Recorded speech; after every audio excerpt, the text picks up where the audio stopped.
राम राम दोस्तों, कैसे हैं आप सब। जैसा कि हम सबको पता है 6 फरवरी 2024 को षटतिला एकादशी है, तो चलो षटतिला एकादशी की कथा सुनते हैं। भगवान श्री कृष्ण बोले, हे नृपश्रेष्ठ, माघ मास के कृष्ण पक्ष की जो एकादशी आती है वह षटतिला एकादशी के नाम से प्रसिद्ध है, जो सब पापों का नाश करती है। अब तुम षटतिला एकादशी की पाप हारिणी कथा सुनो, जिसका वर्णन श्रेष्ठ पुलस्त्य ऋषि ने दालभ्य ऋषि से किया था। पुलस्त्य ऋषि कहने लगे कि हे ऋषिवर, आपने बहुत ही गंभीर प्रश्न किया है, इससे मानव मात्र का कल्याण होगा। माघ मास में भक्तों को चाहिए कि वे नहा धोकर पवित्र हो इंद्रियों को संयम में रखते हुए काम, क्रोध, अहंकार, लोभ और चुगली जैसी बुराइयों को त्याग दें। भगवान विष्णु का स्मरण करते हुए जल से पैर धोकर भूमि पर पड़े हुए गोबर का संग्रह करें। उसमें तिल और कपास मिलाकर 108 पिंडिकाएं बनाएं। उन पिंडिकाओं से 108 बार हवन करना चाहिए।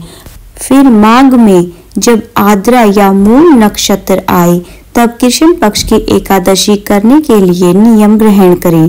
भली भांति स्नान आदि नित्य क्रिया से पवित्र हो।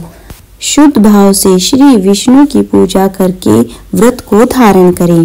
कोई भूल हो जाने पर भी श्री कृष्ण का नामोच्चारण व रात को जागरण और होम करें। उसके दूसरे दिन धूप, दीप, नैवेद्य, चंदन, अगरबत्ती, कपूर आदि सामग्री से शंख, चक्र और गदा धारण करने वाले देव देवेश्वर श्री हरि की पूजा करें। श्री कृष्ण नाम का उच्चारण करते हुए कुमड़े, नारियल तथा बिजोरों के फूल से भगवान का विधि पूर्वक पूजन कर अर्घ्य दें और खिचड़ी का भोग लगाएं। अन्य सब सामग्रियों के अभाव से 100 सुपारियों के द्वारा भी पूजन और अर्घ्य किया जा सकता है। अर्घ्य के मंत्र का भावार्थ इस प्रकार है। हे सच्चिदानंद स्वरूप श्री कृष्ण, आप बहुत ही दयालु हैं। हम आश्रयहीन जीवों के आप आश्रयदाता बने। हम संसार सागर में डूब रहे हैं, आप हम सब पर प्रसन्न हो उपकार कीजिए। हे कमल नयन, आपको बारंबार प्रणाम है। हे जगतपते, आप लक्ष्मी जी के साथ मेरे द्वारा दिए गए अर्घ्य को स्वीकार करें। इसके बाद ब्राह्मण की पूजा करें, उसे जल का घड़ा दान करें, साथ ही छाता, जूता और वस्त्र भी दें। दान करते समय ऐसा कहे कि इस दान से भगवान श्री कृष्ण मुझ पर प्रसन्न हो। अपनी शक्ति के अनुसार श्रेष्ठ ब्राह्मण को काली, गोदान और तिल से भरा हुआ पात्र भी दान करें।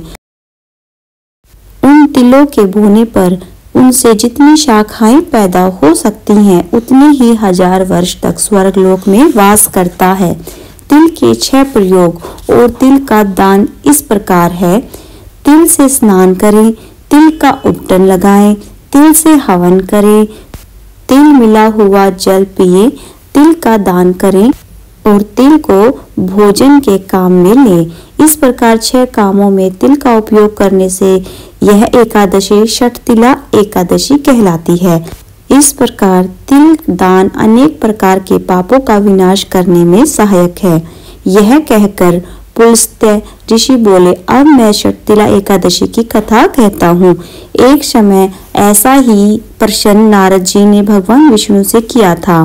भगवान ने षटतिला एकादशी का जो महात्म्य नारद जी से कहा वह मैं तुमसे कहता हूँ, सुनो।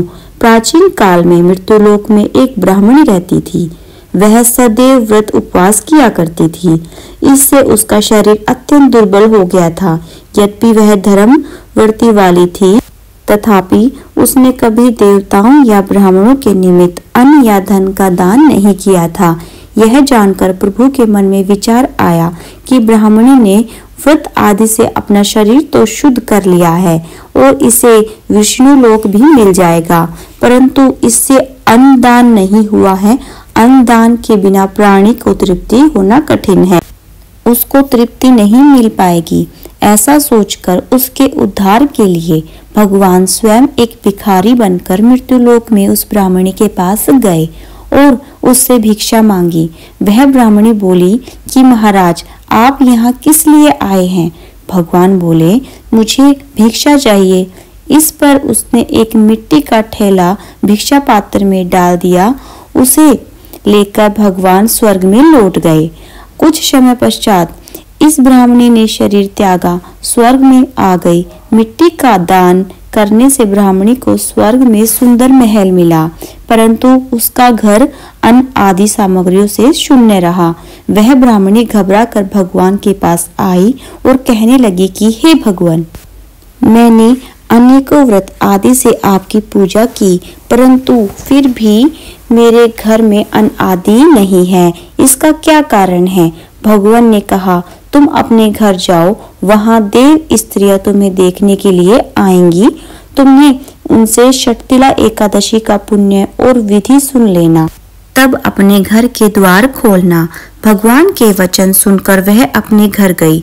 जब देव स्त्रियां आई और द्वार खोलने के लिए कहा तो ब्राह्मणी बोली कि यदि आप मुझे देखने आई हैं तो पहले शर्तिला एकादशी का महात्म्य कहिए, मैं द्वार तब ही खोलूंगी। उसने शर्तिला एकादशी का महात्म्य सुनाया। इस प्रकार ब्राह्मणी ने शर्तिला एकादशी का महात्म्य सुन लिया। तब उसने द्वार खोला। देवांगनाओं ने उसको देखा कि न तो वो गांधवी है और न असुरी है, वरन मानुषी है। इसके बाद वह ब्राह्मणी ने देवताओं को स्त्रियों के कहने पर शर्तिला एकादशी का व्रत किया। इसके प्रभाव से उसके घर में अन्न आदि समस्त सामग्री आ गई। हे युधिष्ठिर, जो व्यक्ति त्याग और तपस्या के साथ अन्न दान द्वारा शर्तिला एकादशी का व्रत करता है, उसकी दरिद्रता दूर होकर मोक्ष की प्राप्ति होती है। तो दोस्तों, ये थी शर्तिला एकादशी की व्रत कथा। हम इस व्रत में फल आहार ले सकते हैं। इस दिन मुख्य रूप से तिल पट्टी का सागार शास्त्रों में लिखा गया है। तिल व खोए से बनी सामग्री, दूध, फल आदि हम ग्रहण कर सकते हैं। तो दोस्तों, आपको ये कथा कैसी लगी प्लीज कमेंट सेक्शन में जरूर बताएं।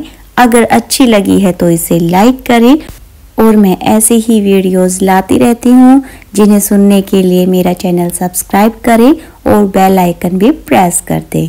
तो मिलते हैं अगली वीडियो में, तब तक के लिए बाय। राम राम, जय माता दी, हैप्पी एकादशी।